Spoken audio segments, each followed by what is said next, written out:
We are the Carlsons, Annie, John, Jana, Henry, and Eleanor, and we're from Mercer, North Dakota.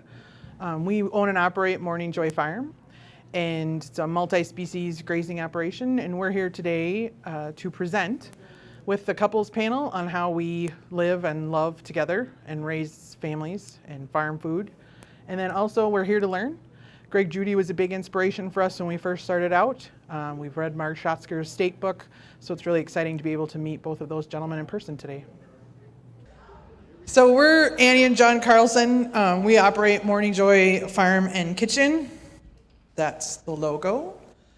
We don't do this alone. Our 3 kids are right down in front here too, so it truly is a family operation. I'm going to fly through kind of our production slides. If you want to talk about pasturing pigs or poultry or grazing sheep and cows together in a flurd, by all means, talk to us afterwards, but this is not a production talk, it's a couples talk. So, here we go. This is a shot of our flurd. You can see my 4th child, one of our cows in the bottom of the picture, but that's the ground that we have. The kids are the 4th generation of my family to be on the farm. My grandpa and grandma fled California in October of 1941. Grandpa was fairly sure there would be war, and he was right. And he wanted grandma to be back home if he was called up. And so that's how our family came to be on this property. So as you can see, we graze sheep, cows. You can see the sheep in the background of this one. They graze together 365. They lamb and calve together. We love it. We wouldn't probably graze any other way. We also raise a lot of poultry. People tell us you can't brood poultry together. That's a lie. These are turkeys, laying hens, and this happens to be some geese, little goslings, all in the brooder together. This is our brooder setup. It's called an Ohio brooder. It was developed by Ohio State University back in the 40s during the war to conserve materials and energy. And so I built that box. We divide labor up on the farm. You want anything mechanical, engine, metal-wise, this is your guy. Woodworking, I'm the daughter of a master woodworker, that's here. So building the box was me. Finding the equipment, trailer, pickup, whatever, that's him. We raise broilers, turkeys, laying hens, all out on pasture. We raise pastured pork. These guys happen to be turning up a garden spot. We did have neighbors stop and tell us that our pigs were out.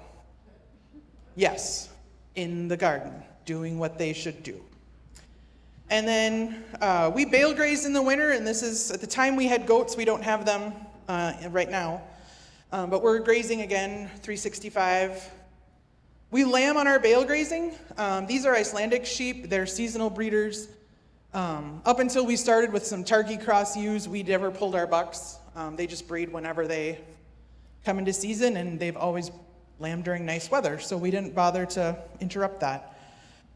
Like I said, we lamb and calve together. They have access to a barn, as you can see here, but they rarely use it. This one actually lambed outside and then brought the lambs in for the afternoon. We don't wean. We leave calves on our cows. This is at about 9.5 months. He's still getting lunch. We move our poultry into a hoop house in the winter, and the first winter we did it, John said we're not going to tell anybody that we're doing this in case it doesn't work. And it works really well. And we just put the second cover on our hoop house. The first one we got 7 years from. And the first year we did it, my dad said, let me get this straight. You're putting your chickens in the equivalent of a plastic bag for the winter. Yes, Dad, and it's going to be great. So this is our winter setup. And other than it being a little messy, they're doing great. This is some winter activity. It happens to be sleeping pigs. They will burrow into the hay. This is outside. It's probably 20 below in January. They'll burrow outside and sleep, or they'll sleep inside. And they're out sunbathing with some chickens watching. So those were the quick production slides. That's everything we have going on the farm. We also homeschool the kids. John actually has an off-farm job. And so we got a lot of stuff going on. And so what Jay kind of wanted us to talk about was, well, how do you do that? And so this is the only photo I could find of us actually farming together. Because you do not get out your cell phone when you're chasing pigs or sorting sheep or cussing at the cows. Like, you just don't capture those moments. And so this is a photo I took and put it on Facebook because, again, this is the farm I grew up on. And I, as the oldest of 3 kids, was my dad's hired hand from the time I was 11 years old. I farmed next to my dad. I drove tractors. I drove truck. ran the feedlot. Like, I did everything with my dad. And it was my dream to be the tractor driver, not the gate opener. And then I got married to a tractor driver, and I remain the gate opener. So that's my gate opener face. You tell him about the Cottonwood tree? I threw a fit that I didn't get to drive the tractor. And then I drove it and was backing up and bringing the bucket down, pushing snow, and managed to snap the limb of a cottonwood tree off in our yard. And it happened to be the one that my kids' swings were on. So that's what feminism gets you. And throwing a big fit is that you wreck your kids' favorite tree. So while their mother is fully capable of driving a tractor and does on many occasions, if there's both of us in the yard, he drives, I open the gate. The one time I had to pull a friend out of the ditch, she got stuck, and so I hopped in our old Suburban and I went to go pull her out. And normally John and I pull a lot of things out together. You know, I hook up the chains and he drives, and it's a team effort. And this was the first time that I had done it by myself. And so we pulled our friend out and we're driving back home, and Henry says from the back seat, "Mom, can I tell you something?" "Yep." "You're some kind of superhero." Yes, farm girls for the win. So how do we keep the magic alive, other than proving to your kids you can do it? The first one is communication. We have to communicate. There's so many things going on. There's so many animals that need to be moved. There's so many things that need to be filled or butchered or hauled or whatever, that we have to be in communication. We used to do everything together. Like, oh, we should both manage the brooder and we should both do things. And that just didn't work very well. We needed to have a role. And so my favorite story about that is with the brooder. I want brooder waters on the outside of the Ohio brooder. John thinks they're best tucked up underneath. So on days he would do brooder chores, he would stick the waterers underneath. On days I would do the brooder chores, I would come in and go, "Fritzel, fritzel, fritzel," and pull the waterers back out. And he would go in and say, "Fritzel, fritzel, fritzel," and put the waterers back in. So we thought, this is dumb. Like, somebody needs to be the end-all for brooder operation. And somebody needs to be the end-all for moving the flirt. And somebody needs to be the end-all in each of our operations. Who's going to be where the buck stops? That's not to say that he doesn't help me in the brooder and I don't help him move the flirt, because we totally do. But John makes flirt decisions and Annie makes brooder decisions. And if I need his input, I will ask for it. But somebody's got to be the one to say, this is where the waters are going, until I say otherwise. So who does it? Like, you can have all these big grand plans. We're going to raise all this stuff and we're going to market all locally and we're going to do all this stuff. Who's actually going to do the work? You have to kind of plan that out. Again, it's kind of where does the buck stop? Who's going to be ultimately responsible for this? Next, you want to learn together. We want to come to events like this together. There's a reason my kids are here. My kids have been going to events like this since Eleanor was 2 weeks old. She went to her first Northern Plains Sustainable Ag Society Winter Conference as a 2-week-old baby. For all of you older parents who have kids of farming age, are your kids involved? And I don't mean, do you use them as slave labor? I mean, are they actively involved in management decisions? Do they have an enterprise of their own that they are living and dying with the decisions they're making? The answer better be yes. You need to have them involved. Every one of my kids are ages 8, 9, and 10 as of this moment. They all have an enterprise that they're responsible for this winter that they're hoping to capitalize on some money come May. It's really easy to get my kids outside to do chores when they have a reason to go. So I get really frustrated with parents, particularly farm parents, who are like, I can't get my kids off the iPad to go outside and do nothing. Well, what's their reason? Like, if you're just going out there and use them as grunt work, I wouldn't go either. To the kids in the room, if you're a child coming back to the farm, you better be involved, and there better be a plan for you to take it over. Because John and I know way too many families where it's a 50-year-old family and he doesn't own anything. And he's hoping he gets it when dad finally dies. And then the will comes out and suddenly they're splitting it 5 ways or 4 ways. It's not fair. It's not fair that I would have to buy my brother and sister out to keep farming, to keep this family together on the land. That's my rant. I'm passionate about that. So you want to learn together. You want to be at the same event listening to Greg Judy talk.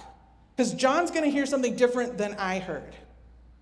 I take different notes than John takes. So when John says, I don't know why, and Greg said this, and I can say, but he also said that. Let's try this. So we want to be able to learn together. We want to try new things. Our roles on the farm, it says on Facebook, if you find my profile, it says, job, big dreamer, Morning Joy Farm. That's my job. And so I will often say, and John will go, oh no, she's thinking again. And I always tell him, honey, you only get the top 10%. Like, I have to distill these ideas down before they ever get to you. But you always want to try new things. You want to try a different way of doing something. I'm not saying you have to keep adding enterprises, but just try a different way of doing it. Putting your water in a different place. Putting the fence line in a different spot. Whatever. Just try something new and see what works. And then you want to know yourself and others in your operation. Couple of resources that have been really good for us. I have a resources slide next, so you don't have to write this down this minute. John and I had a really hard time our first probably 4 or 5 years of marriage. And we actually went to our pastor and we said, we're really struggling. My dad had died. We were transitioning to buy the farm. We had 3 kids in 3 years. John had lost a job. He had started farming full time. And our pastor said, do you realize that what the 2 of you have gone through in 5 years of marriage, most couples don't do in 50?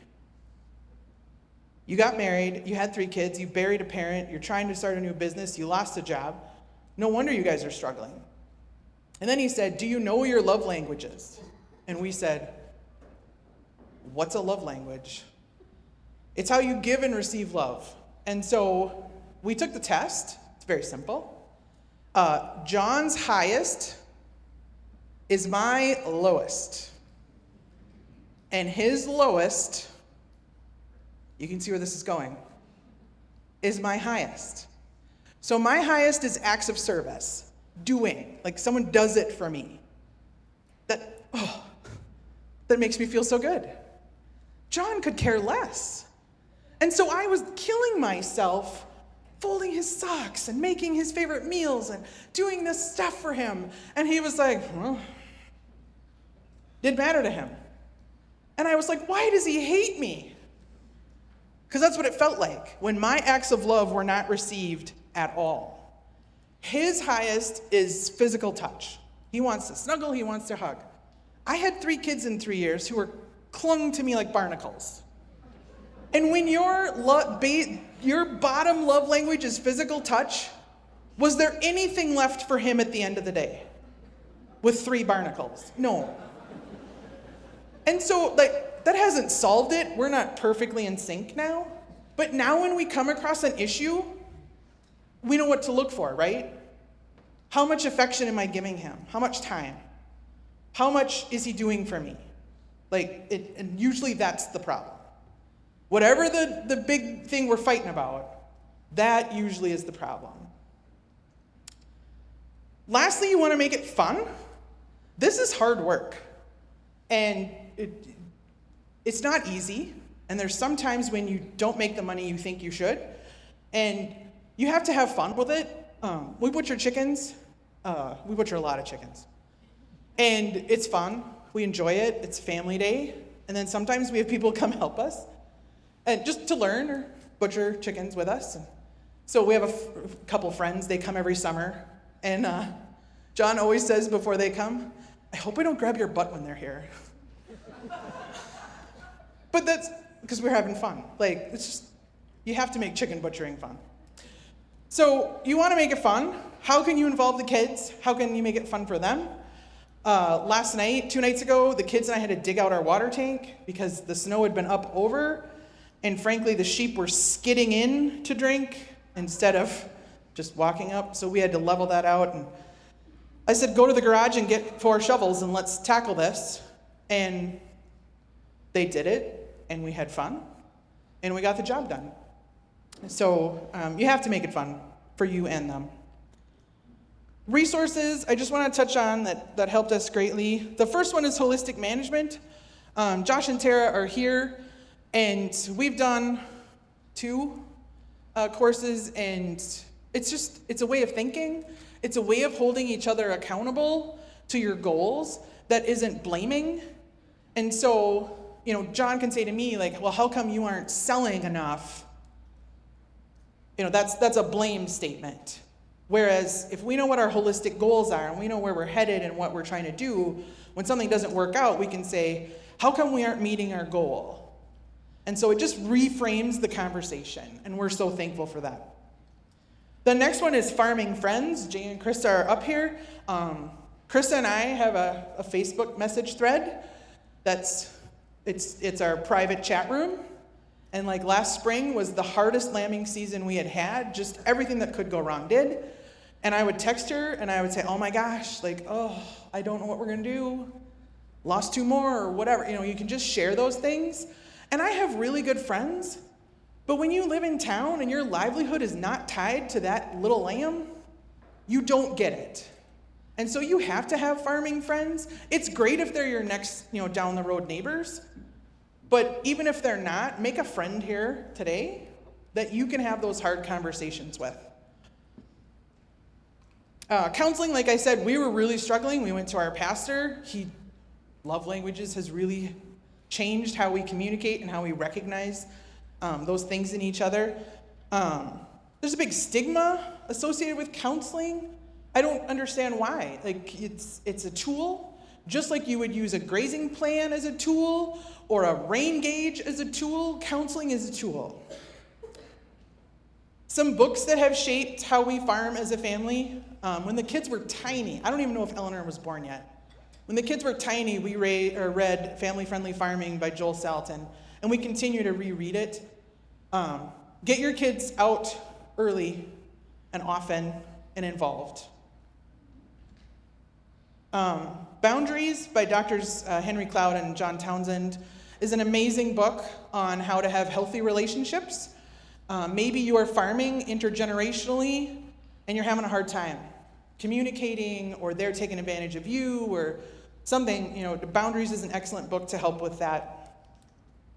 The 5 Love Languages by Gary Chapman, like I said, really helped open some communication between the 2 of us. And then the Sacred Enneagram. Enneagram is, I hate to say the word personality type because it's much more than that, but it's a way you see the world. And so knowing your Enneagram number, there's 9 of them. I'm a 1, John is a 5. And so in the Sacred Enneagram, the book, and then there's also a very good and very detailed website, it not only talks about how when you're healthy, a healthy 1 will act in certain ways. An unhealthy 1 will act in certain ways. Same thing with a 5. A healthy 1 or healthy 5 will be acting in certain ways. An unhealthy 5 will act in certain ways. It does that for all 9. And what's really helpful is that we can look at that list and recognize the behaviors of ourselves and also each other. And so he can say to me, we might be unhealthy. And then on the Sacred Enneagram website, it also says, if you're a 1, how do you interact with the other numbers? So I click on 5, and then it gives me the rundown of how 1s and 5s interact with each other. What do we celebrate and do well together? What do we struggle with? And when John read the what do we struggle with? I don't recall. You said, oh yeah, that's us at our worst. So it really helps frame how you see the world. And lastly, this is a shot I took this summer. Those are the cows heading down the hill. The sheep are already ahead of them. This is God's country. This is where I live. It's prairie potholes. There's sloughs there. There's rolling hills. It's where I was born and raised. It's where my heart is. Some of you in the room, I know Dave's back there, knew my dad. And my dad was a hard man, and I'm not saying he was the best father, but you know what my dad did for me that I'm thankful for every single day? He never treated me as a girl, and he never treated me as a kid. From the time I was 11, I farmed next to him. Saw his mistakes, trying not to recreate them. Dad died in 2011, right before we moved to the farm. And he would be so excited about what we're doing now. It's completely different than what he did, and he would be okay with that. So don't be afraid, parents in the audience, to let some things turn them over.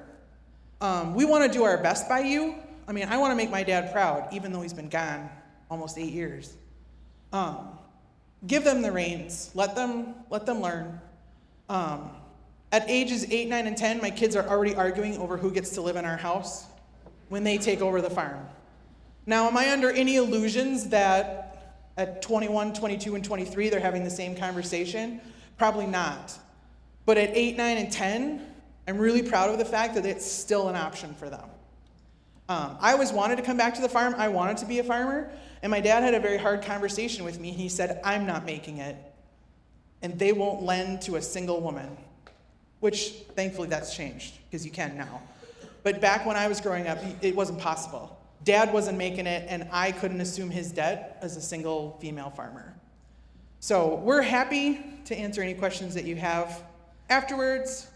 John does much better one-on-one. So thank you.